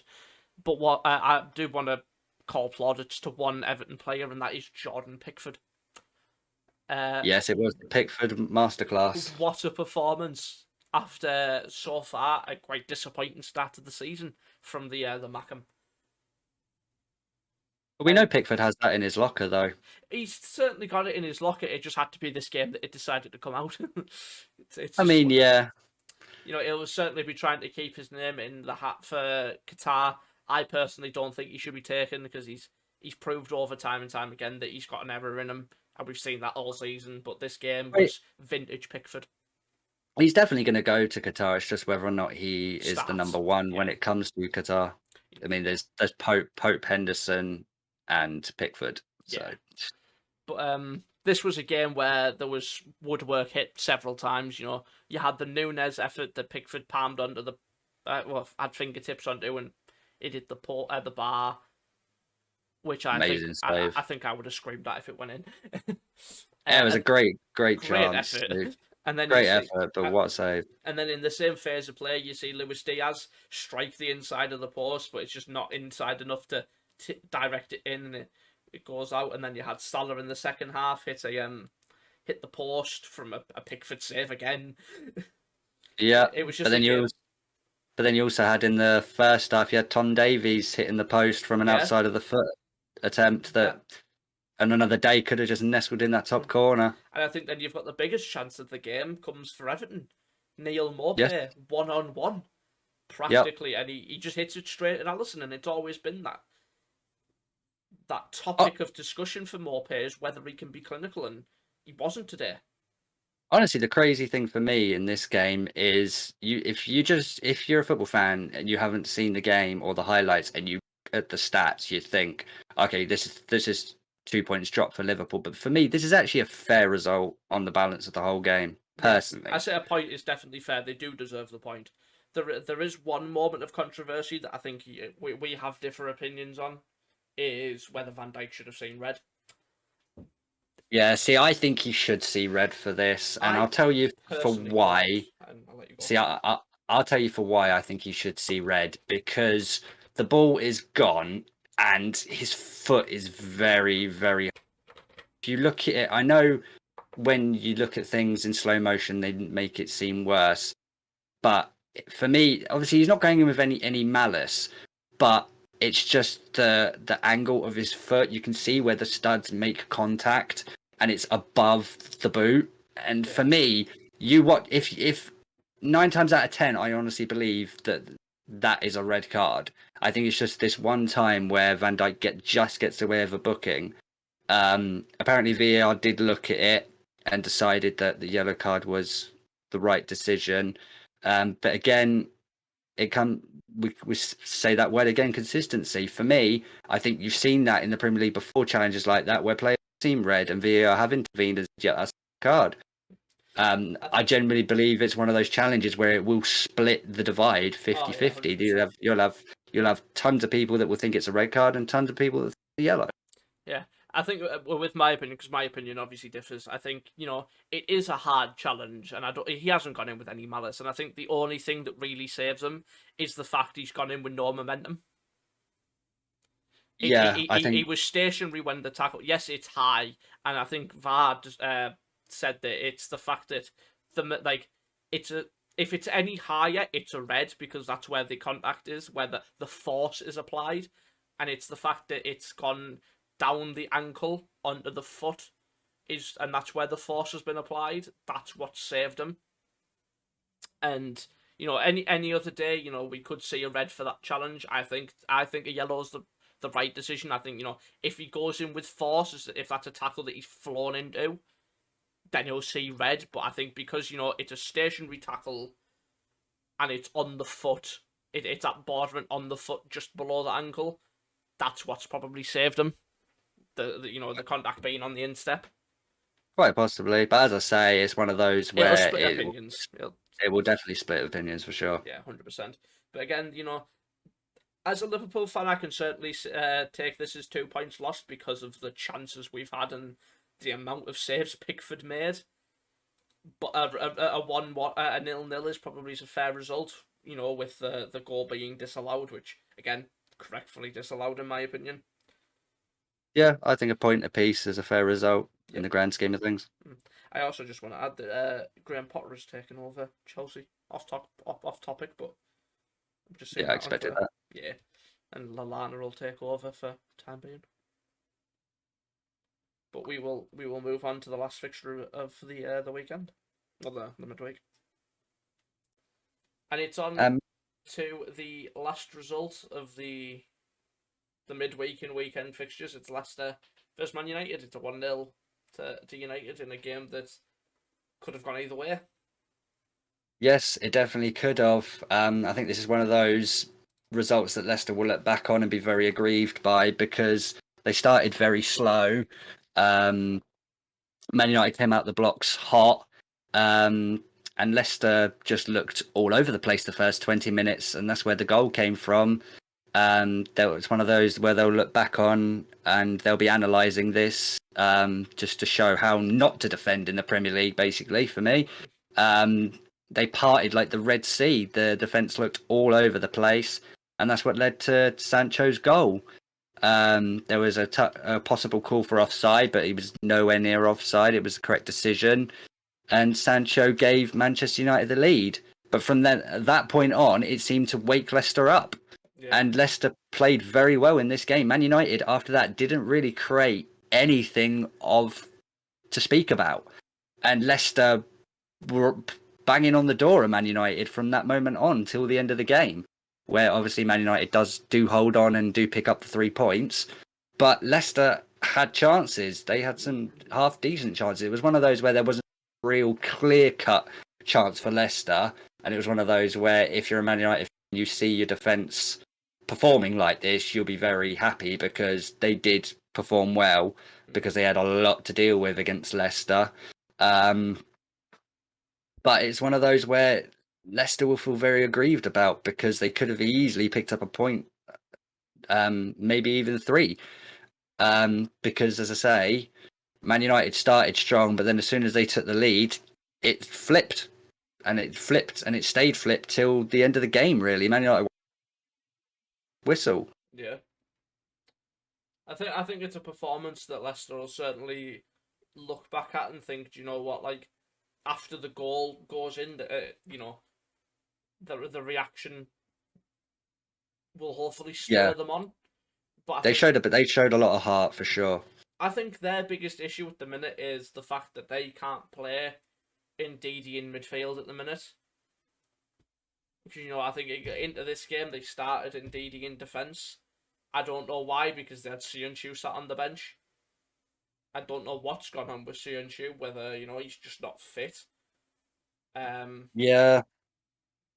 I think Leicester still have threats going forward. They've still got Daka, they've still got Maddison, Barnes, Vardy, the Tielemans. They've still got threats for sure. They can still give teams games, and they still have the ability to give teams games. Like I said, on another day they could have easily won this game, but Man United, it seems like after the Brentford game, Ten Hag really gave that defence a reshuffle, and decided to not chance the defence as such, but ever since that Liverpool game, it seems like, right, this is his back four. This is what it's going to be.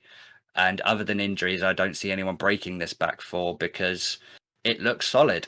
And it was able to hold on because, like I say, Leicester were banging on the door for, I'd say, at least 60 minutes in this game.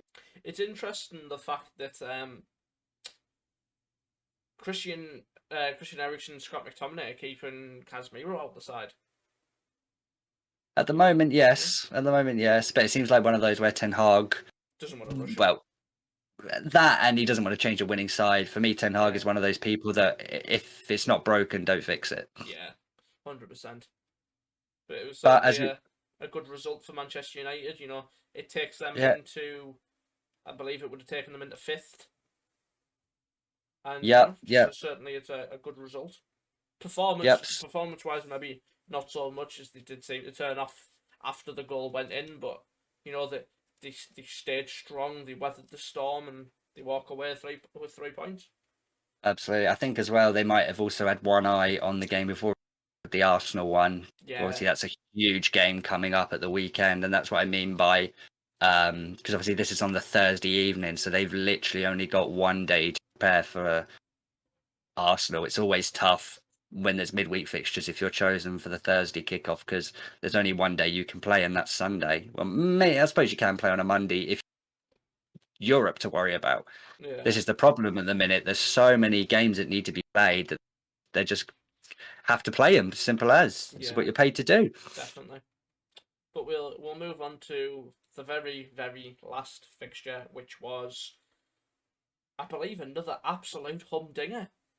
Yes, Brighton-Leicester. Brighton-Leicester, another 5-2 across the midweek and weekend fixtures, and a complete stark contrast in terms of performance for Leicester. You know, after they started strong with a goal after a minute, and then fell apart. Yep, from after that point, it was all the Brighton show. Put on a show. We spoke about how Brighton can sometimes one of those teams that don't take their chances and aren't as clinical as they need to be because they create a lot of chances. But this was the day they took them, and they took them well. They even had one goal disallowed as well, which for me, again, is another one. VAR stepped in where they didn't need to. It was a stupid disallowed goal, and it stopped us from receiving probably one of the best goals I've seen in a while. It was an absolute blinder of a goal from McAllister. But as we say, 5 goals for Brighton. McAllister still gets 2. He makes up for his disallowed goal, which obviously isn't his fault, with a 97th minute screamer of a free kick that didn't need to go in at this point. It's the 97th minute and you're winning 4-2. But just decided to score for the stats. Yeah, for the crack, why not? Put some gloss on the result. This just shows, though, the fact how difficult the Amex is to go. And, you know, obviously, 100%. Now that we know that Graham Potter has been announced as the Chelsea manager, he's going to be such a miss to this Brighton side. You know, 100%. He was building something here at Brighton. I think it was the wrong decision to go. See, I do and I don't. I think it's great for Chelsea fans because if you have a choice between Pochettino and Potter, I think Potter's the better choice. I feel a lot of fans don't even want Potter. From the reaction I've seen on Twitter, he was one of the last people they wanted to take the job. I mean, it's possible. It's one of those where his first few fixtures for Chelsea will tell the story. He'll either get the fans on side early or he'll get them against him, and it could be the wrong decision. But it's one of those where I think it would have been tough to get Potter out of this job, but it's one of those when a team like Chelsea comes calling European football, like the players he'll get to manage, even though he was building something very special at Brighton. But I honestly still don't think this is going to hurt Brighton as much as people think. I still think that they obviously have a great team. It just depends on who, obviously, you say Lallana's going to take charge for now, but obviously they'll be looking for a replacement for Potter, depending on who that is that comes in. Hopefully it'll be someone that wants to play an expansive type football. If it's someone like a Sean Dyche that likes to part the bus, that could be a very bad thing for Brighton. But if Brighton certainly it's need to be careful with who they choose because, you know, like you say, the wrong manager ruins what has been built over the time at Brighton. You know, 100%. as it stands, they sit fourth in the league. They've started this season on absolute fire, and I think, you know, the Amex is just one of them places that is, no matter who you are, it is so difficult to go there and win.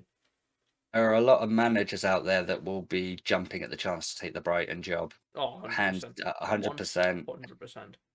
And it's one of those where, as I say, it's all comes down to who you pick as a manager, because not only to come in with their own ideas, because obviously you can't just copy Potter. You can't go in and say, right, what was Potter doing that was successful? I want to copy that, because sometimes that just doesn't work. You can't just copy a blueprint and it work. Yeah. They have to come in with their own ideas, but they also have to get those players on side as well, because it seemed like those players under Potter, they just had an understanding. They were willing to work for him. They were willing to put the time in. They were willing to take on board what he wanted to do, and they were all thriving because of it. And that's what I think he'll bring to Chelsea. He's going to bring a fresh new look to Chelsea, Potter. And if he can get those players on side, I think he could really turn Chelsea's fortunes around, because obviously they haven't had a start to the season. Yeah. But I think going... just talking about Leicester for a brief moment, considering this was the result we were meant to be talking, the team we were meant to be talking about. I just think at the minute, Rodgers doesn't know what his best team is. Because it was a complete change of system going into this Brighton game. They switched to the 4-4-2, and they opted for 2 up front instead of just leaving, a 9, and that, saw their fortunes turn for the worst. They just lacked control. I think a 4-4-2 is quite hard to control when you're playing against such an expansive side, especially the system that they play in at Brighton, playing a 3-5-2. Unfortunately for Rodgers, he is just... It's one of those where, for me personally, he just seems to be fighting a losing battle. Yeah. Leicester have good players, there's no doubt about that. But right now, when you've got a manager that hasn't been backed in the transfer window, has been told to sell some of his best players, in one of the most important ones in Kasper Schmeichel, obviously losing Fofana, a player that he was adamant he was going to Chelsea, board that have told him, no, we want you to sell him. And it could have been one of those where it's like, right, your job's on the line. If you don't sell him, we don't know the ins and outs. But he just looks very unhappy right now, Brendan Rodgers. He does. And it seems like Leicester need a complete rebuild once again. Whether or not Brendan Rodgers is the man for the job, I mean, before Tuchel got sacked yesterday, Brendan Rodgers was the odds-on favourite manager to next go. Obviously, that isn't the case, but I generally think that he is fighting a losing battle right now, even though he has good players. If he can somehow turn the ship around, which is not completely against what Brendan Rodgers can do, because he's a fantastic manager, but I think he needs a lot of help, and I don't think he has it right now at Leicester City, which is just unfortunate. Yeah. Obviously, I think we've seen Leicester what he can are do. in for a very tough, long season. Whether or not they make the change early in the management, I don't know, but if they make the change, it needs to I be think before Leicester January. are one of those teams that are going to really struggle, even though they do have the players, and it's unfortunate to see, because they do have the good players in the likes of your Harvey Barnes, Tielemans, that are very, very good players. You've got like James Maddison. These are players that are going to want to fight to get into the England squad for the World Cup, Barnes and Maddison. 100%. And right now, if your team's losing, you struggle to stand out, especially to a manager like Southgate. So it's going to be tough. It's tough all around for Leicester City right now. Hopefully they can turn it round, but it remains to be seen. Yeah, 100%. I think, if they do sack Rodgers, it needs to be soon. I think they can't get to December and go into early January and think, yeah, we'll give him a bit more time and then sack him after the window. Jay, I can't hear you. Weird. My mic's being picked up. Hello. We'll move on to the table. Look, we are into Premier League table, bearing any more technical difficulties. I am back. Thank you. Hello, hello.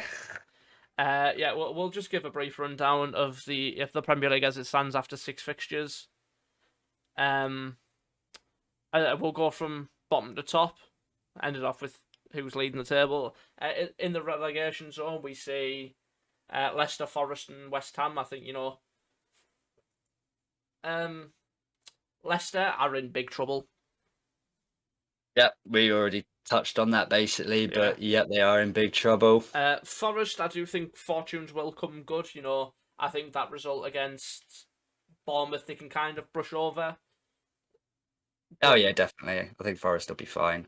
They've bought enough. They've bought enough players. They have to be fine at this point. Yeah, and West Ham, I think again, though they've started playing the way Moyes wants them to. I think their fortunes will sharp change. Oh yeah, we're nowhere near where we should be, and like I said, we've played City, Tottenham, and Chelsea now already. So yeah, I just want to say apparently that Adam Lallana could be the permanent replacement for Graham Potter.